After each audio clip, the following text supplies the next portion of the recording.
Hello everyone, রানি স্ট্রিমল্যান্ডে তোমাদের welcome. আশা করছি তোমরা ভালো আছো। চ্যানেলে যারা নতুন আছো তারা কিন্তু চ্যানেলটাকে সাবস্ক্রাইব করে নিতে ভুলবে না। সেই সাথে পাশে থাকা যে বেল আইকনটা আছে সেটাও প্রেস করে নেবে, যাতে করে আমার নেক্সট ভিডিও আসতে পারে তোমাদের কাছে তার নোটিফিকেশান সাথে সাথে পৌঁছে যায়।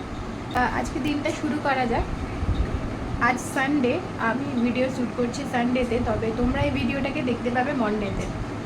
যাই হোক, আমার চ্যানেলে অবশ্যই তোমরা চোখ রাখবে, চ্যানেলটাকে সাবস্ক্রাইব করে নেবে অবশ্যই। আর সেই সাথে মনে রাখবে, আমি কিন্তু আমার ব্লগ সোমবার, বৃহস্পতিবার আর শনিবার এই 3টে দিন আমি ব্লগ দিই। তো কাজেই তোমরা কিন্তু অবশ্যই আমার চ্যানেলের সাথে কানেক্টেড থেকো।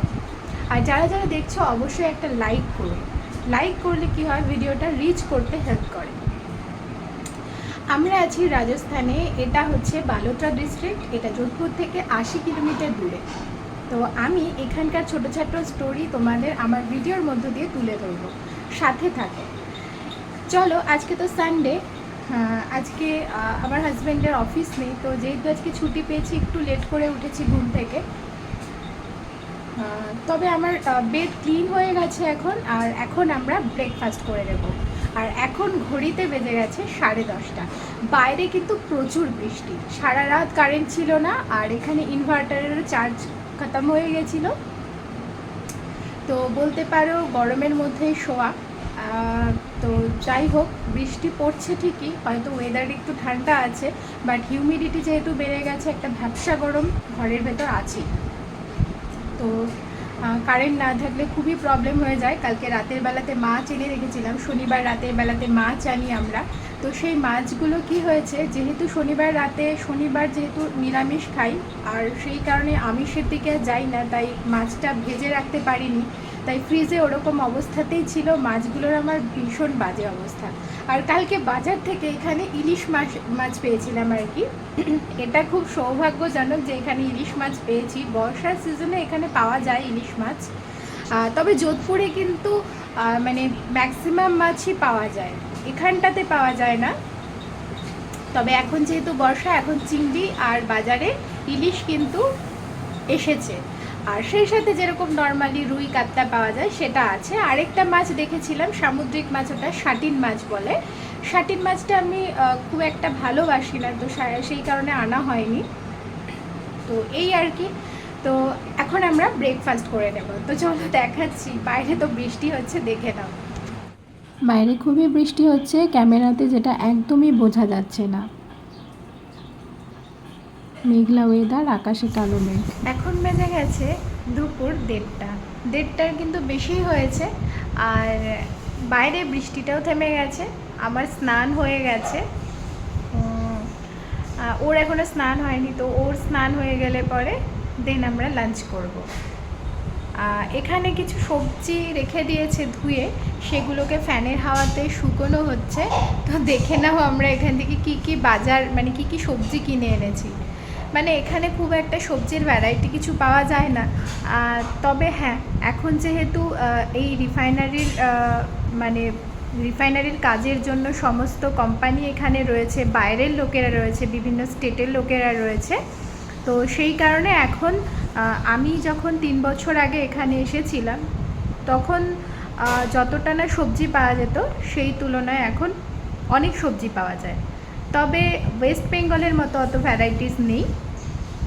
হ্যাঁ, যোধপুরে পাওয়া যায়, যোধপুরে সব কিছুই পাওয়া যায়। রিসেন্ট শুনলাম পুঁই শাকও পাওয়া যাচ্ছে, এটা খুব ভালো একটা ব্যাপার। মোচাও পাওয়া যাচ্ছে এখানে। বালোত্রা, এটা তো বালোত্রা, 80 কিলোমিটার ডিস্টেন্সে আমরা আছি। এখানে মোচা পাওয়া যায় না, পুঁই শাকও পাওয়া যায় না। তবে হ্যাঁ, শাকের ভ্যারাইটির মধ্যে রয়েছে, যেমন মেথি শাক রয়েছে, সর্ষে শাকটা ওঠে, পালং শাক ওঠে। এগুলোই শাকের মধ্যে এগুলো আছে। আর দেখে নাও বাজার কি রয়েছে। এই দেখো, লাউ, কত তো লাউ খেয়েছি। বাড়িতেও লাউ গাছ ছিল, আমার বাড়িতেও লাউ গাছ ছিল, দেখো। বাট মানে সেই লাউয়ের সাথে এখানে কোনোভাবেই কম্পেয়ার করার না, কেননা খুব একটা ফ্রেশ পাওয়া যায় না। এই ধরনেরই লাউয়ের কালার থাকে, আর এরকমই হয়। হ্যাঁ, মাঝে মাঝে পাওয়া যায়, তাও সেটাকে আমাদের ওখানের সাথে কম্পেয়ার করা কোনোভাবেই চলে না। কুমড়োটা পাওয়া যায় মোটামুটি, তবে এটা আমি একটা ছোট কুমড়ো, এটা ওয়েটে হয়তো আধা কিলো রয়েছে। তো এই কুমড়োটা আমি এনেছি, তবে পাকা কুমড়ো ছিল বাট আমি আনিনি, যেহেতু কাটাকাটির ব্যাপার আছে সেই কারণে আমি অন্য কুমড়ো কেটে আনিনি। কেটে আনলে কি হয়, ফ্রিজে রেখে দিলে অনেক দিন খারাপ হয়ে যায়। তো যার কারণে কি আমি কেটে আনিনি, গোটা কুমড়োটাই নেওয়ার চেষ্টা করেছি। ছোট একটা কুমড়ো নিয়েছি, হয়তো এটা কচি কুমড়ো। কিছু শসা আছে, লাউ আছে, এখানে কয়েকটা বিনস এনেছি। আমার আগের কিছু বিনস রয়েছে বলে আমি অল্প করে বিনস নিয়েছি। গাজরও আমার ফ্রিজে রয়েছে অনেক, তাই বেশি গাজর আমি এখানে আনিনি, 2-3টে গাজর এনেছি। দুজন তো লোক, এই আর কি।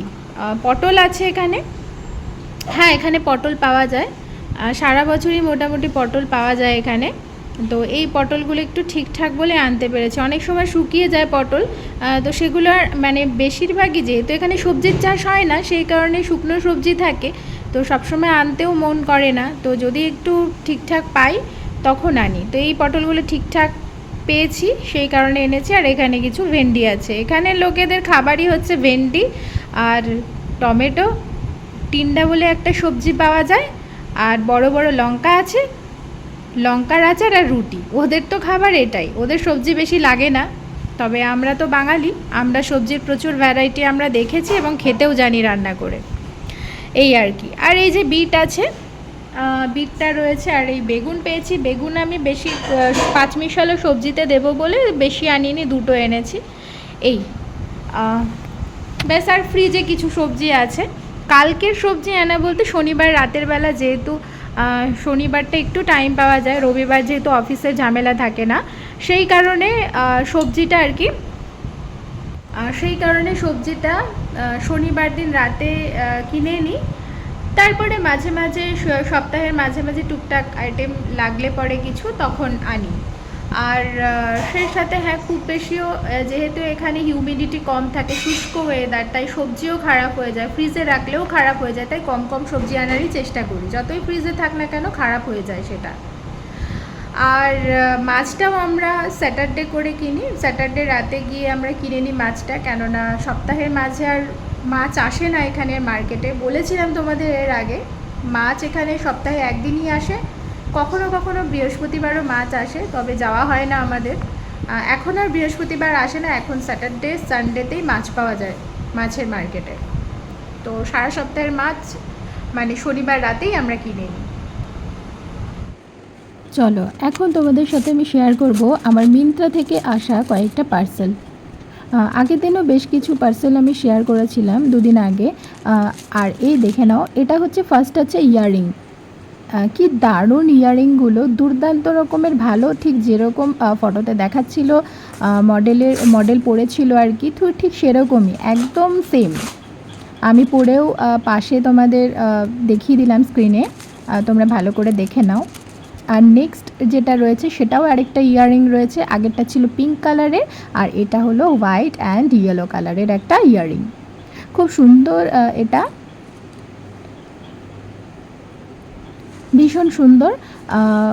আমি সেটা পরে কিন্তু দেখিয়ে দিলাম, পাশে তোমরা স্ক্রিনের দিকে তাকিয়ে দেখে নাও, পাশেও আমি পিকচার মানে শেয়ার করেছি আর কি। নেক্সট যে পার্সেলটা, সেটাতে 3টে কুর্তি রয়েছে, তার মধ্যে একটা হচ্ছে এই কুর্তিটা, এটা কিন্তু প্যান্ট দিয়ে রয়েছে, একটা ট্রাউজার রয়েছে পিঙ্ক কালারের। জানি না কতটা ক্যামেরাতে আসবে, তবে এই পিঙ্ক কালারটা কিন্তু ভীষণ সুন্দর, খুবই সুন্দর, সেটাই আমি বলার চেষ্টা করছি, দারুণ। এবং এর কোয়ালিটিও কিন্তু ভীষণ ভালো। আর এটা কিন্তু কটনের আছে। নেক্সট আমি যে কুর্তিটা বার করছি সেটা ব্ল্যাক কালারের একটা কুর্তি, এটাও কিন্তু প্রচুর লোক কিনেছে, এখানে রেটিংও ভালো ছিল তাই আমি কিনেছি। ভীষণ সুন্দর ব্ল্যাক কালারের এই কুর্তিটা, এটা কিন্তু জিন্স দিয়েও পরতে পারো তোমরা, বা এমনি হোয়াইট বা অফ হোয়াইট কালারের ট্রাউজার দিয়েও পরতে পারো। পুজোর সকালবেলা কিন্তু এরকম ড্রেস বেশ ভালো লাগবে। আর নেক্সট যেটা দেখাচ্ছি সেটা হচ্ছে একটা রেড কালারের কুর্তি আছে, বেশ শাইনি আছে এই কুর্তিটা, খুব গ্লসি একটা ব্যাপার আছে। আর পুজোর দিনে কিন্তু এরকম ড্রেস পরতে, এটা রাতের বেলাতে পরতে পারো, ভীষণ সুন্দর লাগবে। রেড কালারের এই কুর্তিটা বেশ সুন্দর, তবে এটাতেও কিন্তু ট্রাউজার দিয়ে রয়েছে, খুব সুন্দর। প্রতিটা প্রাইস তোমরা চেক করে নিতে পারো, আমি কিন্তু লিঙ্কগুলো নিচের ডিসক্রিপশন বক্সে শেয়ার করে দেবো। ছোট্ট একটা আইটেম তোমাদের সাথে শেয়ার করছি। এখানে একটা ওয়্যারলেস কর্নিং বেল রয়েছে, এটা পারলে আমি তোমাদের সাথে একটা লিঙ্ক শেয়ার করে দেবো, আমার ডেসক্রিপশন বক্স তোমরা চেক করে নিও। আর এটা একটা ওয়্যারলেস কর্নিং বেল রয়েছে, এটা আমার ভীষণ কাজের, তোমাদের এর আগের দিন দেখিয়েছি। আমার মানে গেটটা না, আমার গেটটা অ্যাকচুয়ালি অনেকটা দূরে, মানে বাইরের যে গেটটা সেটা অনেকটা দূরে। তো যেই কারণে কি হয়, মানে কাজের মেয়েরা বা কোনো পার্সেল দিতে আসলে পরে বাইরে থেকে কর্নিং বেল মানে আমার রুম ওনারের গেটে বাজিয়ে হয়তো চলে যায়, অথবা অনেকে বাজাতেও পারে না, হয়তো বাইরে থেকে ডাক দেয়। আর এই উপরে, মানে আমি ফার্স্ট ফ্লোরে থাকি, এখান থেকে কোনোভাবেই আমার শোনা সম্ভব না। আর তারপরে এখানে সবসময় ধুলো ওড়ে, তাই দরজা জানালা বন্ধ রাখতে হয়। তারপরে তোমার এই সময়টাতে, মানে এই বর্ষার সিজনে প্রচুর ডেঙ্গু হয়, তো সেই জন্যও কিন্তু সবসময় দরজা জানালা বন্ধ রাখতে হয়, তাই ওই আওয়াজ, বাইরের আওয়াজ মানে শোনা পসিবলই না। সেই কারণে আমরা তার ছাড়া এই ওয়্যারলেস কর্নিং বেলটা কিনেছি। ভীষণ কাজের হয়েছে এটা, কিন্তু ভীষণই কাজের একটা কর্নিং বেল কেনা হয়েছে, তো কাজও দিচ্ছে, খুব ভালো কাজের জিনিস এটা।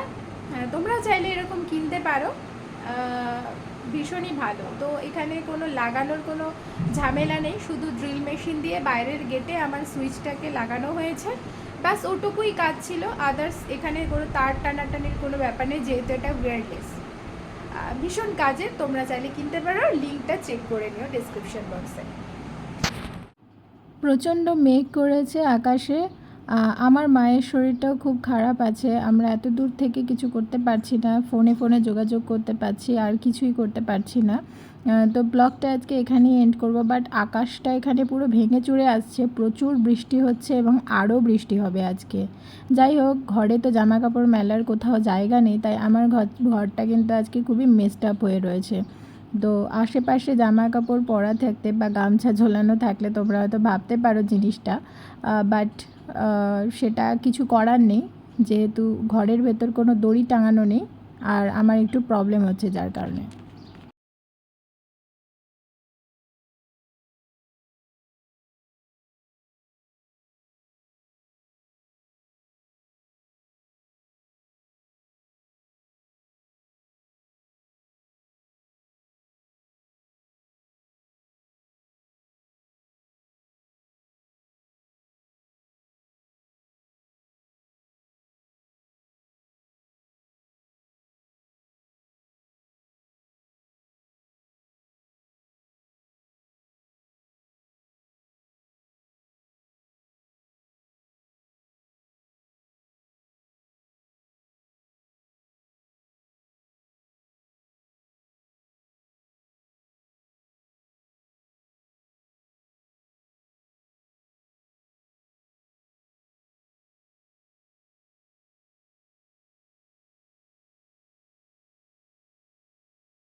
ব্লগটাকে আর কন্টিনিউ করার ইচ্ছে নেই, চোখ রাখবে সোমবার, বৃহস্পতিবার এবং শনিবার। আজকে মায়ের শরীরটা একটু খারাপ, তাই ব্লগটা এখানেই এন্ড করছি।